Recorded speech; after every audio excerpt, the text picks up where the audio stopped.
Good morning and welcome to the Northern Territory in the Back Indigenous Business Resilience Program. Today is our campfire yarn, and we're really pleased to welcome a special guest on board to talk about some really exciting stuff that's happening in the Northern Territory across the business and innovation space. But first, let me start by acknowledging the traditional custodians on the land upon which we are meeting and talking today. I'm on Gimoy Wallaburri Adinji country in Cairns, far north Queensland, but I acknowledge all First Nations people, our elders, past, present and emerging, and extend my respects to you, your family and organisation or company wherever you are today. So today we're really excited to have Emma Nesbitt. Emma Nesbitt is the General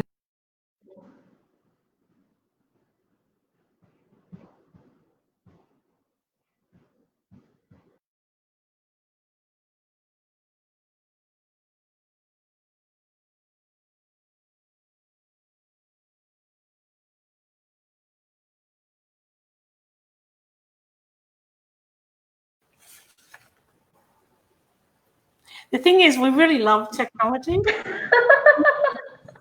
this is the first for us because it's usually people on the other side. Oh my goodness. Yeah, we're on a roll today. We're on a roll today, and that's the exciting part of being live, because issues can come up, but that just shows you that's what it's like in business too.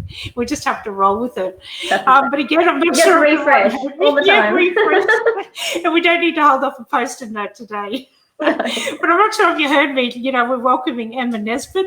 Emma is the General Manager for the Darwin Innovation Hub, who's gladly come on to be a part of our campfire yarn today. So Emma, really excited to hear about the stuff you're doing. So tell us about yourself first and foremost, but tell us about what the Darwin Innovation Hub is all about. Thank you, Julianne, and I also pay my respects to the elders, past, present and future of the Larrakia land that I'm standing on here at the Darwin Innovation Hub today. So the Darwin Innovation Hub was established, this is its fourth year now, originally as a startup incubator, and back when it was first came about, it was really to build that startup ecosystem within the territory and educate on what startup and entrepreneurship is. Since then, we've exponentially grown into also now assisting the high growth industry. So as of the 1st of July, we became a national delivery partner of the Entrepreneurs Program with Oz Industry in the Commonwealth.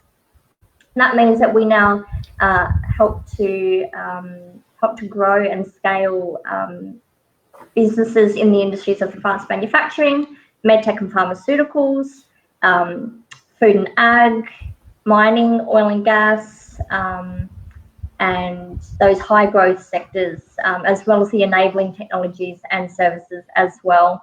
So that's what we've been doing for the last couple of years, but we also have some funding programs that sit alongside us. We've been working very, very closely with the Northern Territory Government as well on the Business Innovation Program, which I believe you're a part of as well. Mm-hmm. Yeah, so we've been doing that, and the Business Innovation Program also provides support to businesses within the territory to pivot and scale and grow and have some grant funding attached to it.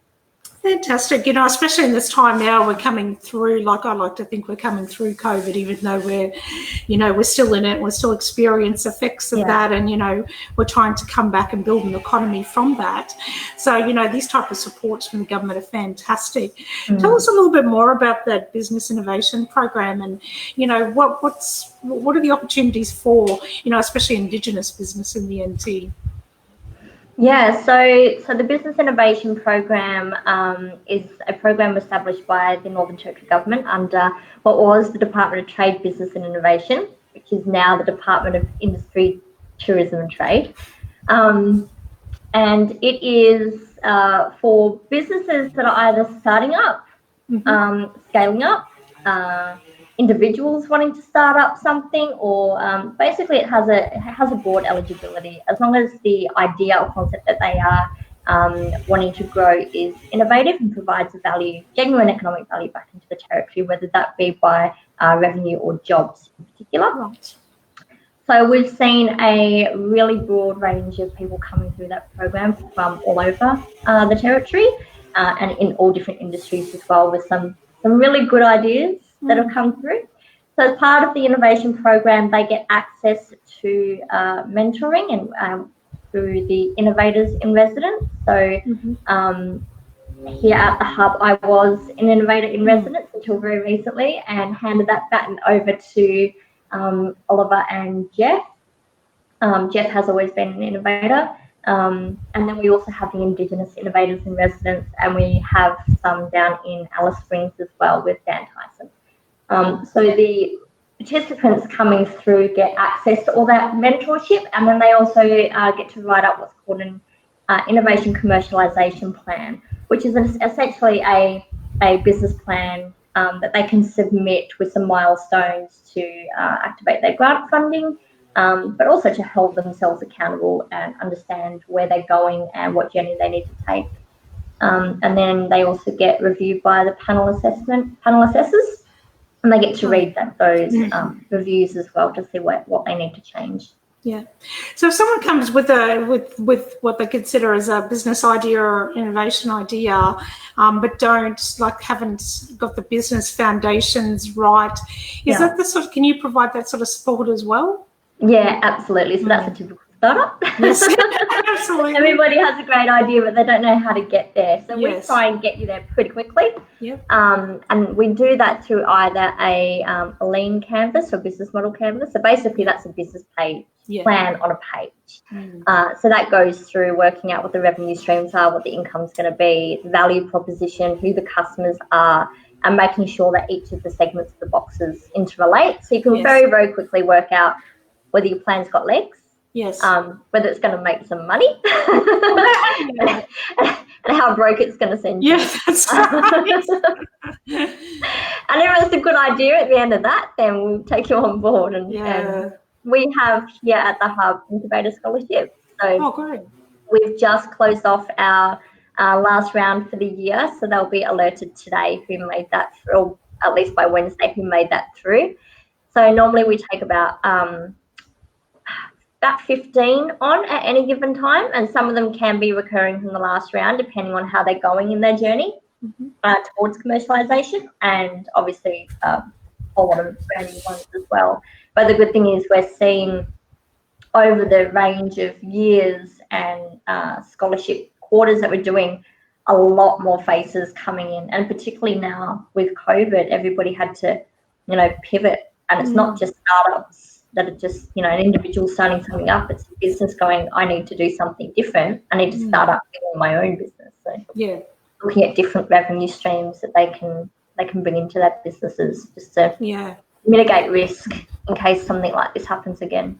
Yeah, and I think even though we had so many not so good ramifications of COVID, there were the other part of COVID where it actually taught us or forced us to pivot within our business and to really look at things and to change things, and things like that. And I know there are people who are still really struggling in their business, and, the program is about trying to provide as much support as we can.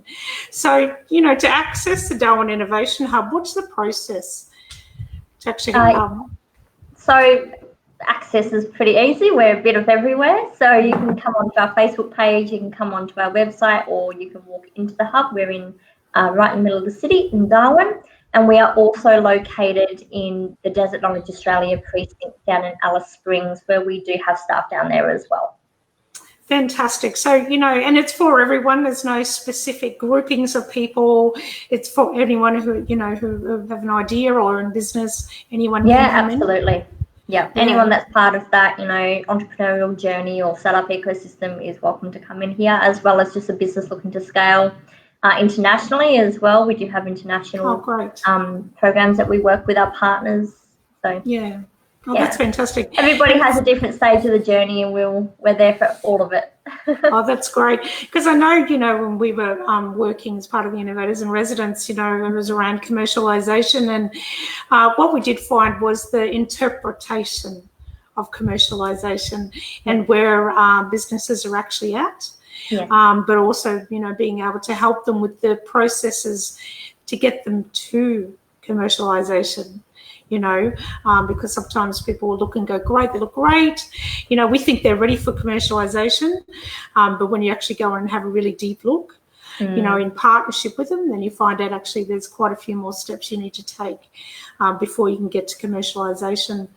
So that's really good. So that sort of practical advice is really effective and handy for businesses. Do you find that as well?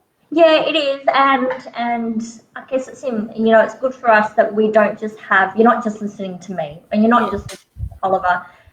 Since we took on the Entrepreneurs Program, we have 10 facilitators in total, and they cover, a broad range of industries. So we have facilitators who specialise in space and defence, food and ag, digital ICT, so digitally transforming your business as well, which is particularly important now around COVID, and as well as the industry experience that they also have the business experience. So you'd have someone who specialises in process management, someone who's a CFO, an accountant, marketing, branding, and media strategy, the digital side, all those different aspects of the business as well as the industry. So, we can't expect one person to know every part of the business or every single industry that there is. So we formed our team to be able to cope with and provide advice to businesses no matter what stage of the journey they're in, as well as supply chain, logistics. We've got all of that as well. Oh, that's fantastic. It's really good to hear that there's so much opportunity for people to come in.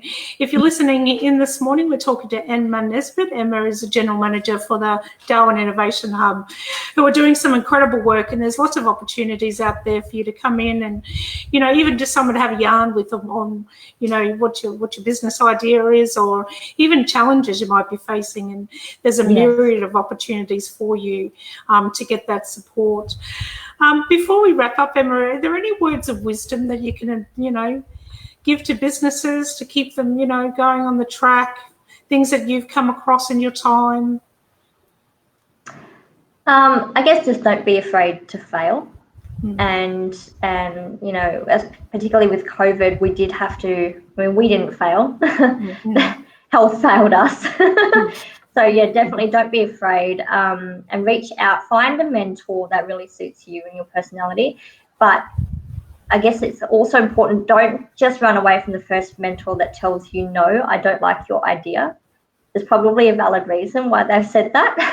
It doesn't mean that we don't like you, like you or your business, but it means that something within it could change, and that's the honest, brutal advice that just needs to be given sometimes. Yes. But just be open to those lines of communication, and really opening your mind up to the mentors that have the experience in different areas that you're trying to tap into, particularly around industry advice and on the ground knowledge that they might have that they can give to you as well. And if you're going to fall hard, because then you've learned something really valuable to take you on the next steps as well. Yeah. No, that's really important. I did a talk on Friday about women and entrepreneurship, Indigenous women. And one thing I've realised is we've been built on such a structure of failure. And, my interpretation is there actually is no failure. It's a failure not to try, but we have this whole thing built around failure. But the thing is, you're giving something a go, then that's a success at some level, and then if it doesn't work. There's so many people not giving it a go, so if you're one of those that are, then good on you. Yeah. And if you do fall, you know what? We just dust ourselves off and we get back up. Yep, and you've got all the support around you to do so. Yeah, fantastic. Thank you. That's really wise words of wisdom. And, like Emma was saying, reach out, talk to someone, engage a mentor. Even if you don't like what they have to say, engage another mentor. They may say the same thing. They may say something different. But the thing is that you're talking and you're having the conversation, and you're bringing things to life, So there are lots of avenues, but, don't sort of think that you're out there by yourself and you're an island in the middle of the ocean, because you're not. There's so many support structures around business today, So, and especially for Indigenous businesses, sometimes we feel like we are isolated and we are out there and people they may not understand, but reach out. reach out and have a yarn. You never know what you might come across, and you never know what you might find. And that's all it is at the start. It's just having a yarn. So thank you, Emma. Thank you for coming on. It was really interesting to hear all of the different works that the Darwin Innovation Hub is doing, and the sort of opportunities, and that you're in Darwin, but you're also in the Desert Knowledge Centre. We are, and we are also travelling this month as part of October Business Month. So Wednesday through to Friday this week, I'll be in Nullarbor at the Walkabout Lodge, and then we will be in Tennant Creek, Catherine, Alice Springs, and back to Darwin for the end of the month. Oh, fantastic. That's very busy. Yeah. Very busy. So, so you've just heard where Emma will be. Come and have a yarn. Reach out, look up the Darwin Innovation Hub and come down to one of the sites that they're going to be at. So, but yeah, fantastic. Thank you for your time. It was really informative, and to know that we do have so many supports out there. If you're interested in the Northern Territory and the Black Indigenous Business Resilience Program, just comment deadly below. If you comment deadly below, one of our team will be in contact with you. If you're watching this via YouTube, just click on the links as well, and one of our team will get in contact with you as well. But let me end where we started, by acknowledging and paying respects to all of our Aboriginal and Torres Strait Islander elders, ancestors, community, and all of our families, and to you, Emma, and to your family. And thank you again for coming on. So stay tuned. We have another guest speaker on Wednesday on our yarning circle, who will come and share about giving some legal tips and hints for your business and growth stage. And then Friday we'll have another deadly speaker. The program has been running. It runs for a 12-week period, and we are coming into the last segment in our program, but it's not too late. It's not too late to come on, be a part of it and share the information as well. So, but thank you. Enjoy the rest of your day. And Emma, fantastic. Too Deadly, my sister. Thank you for coming on and talking. Okay. Bye. Have a great day. Bye.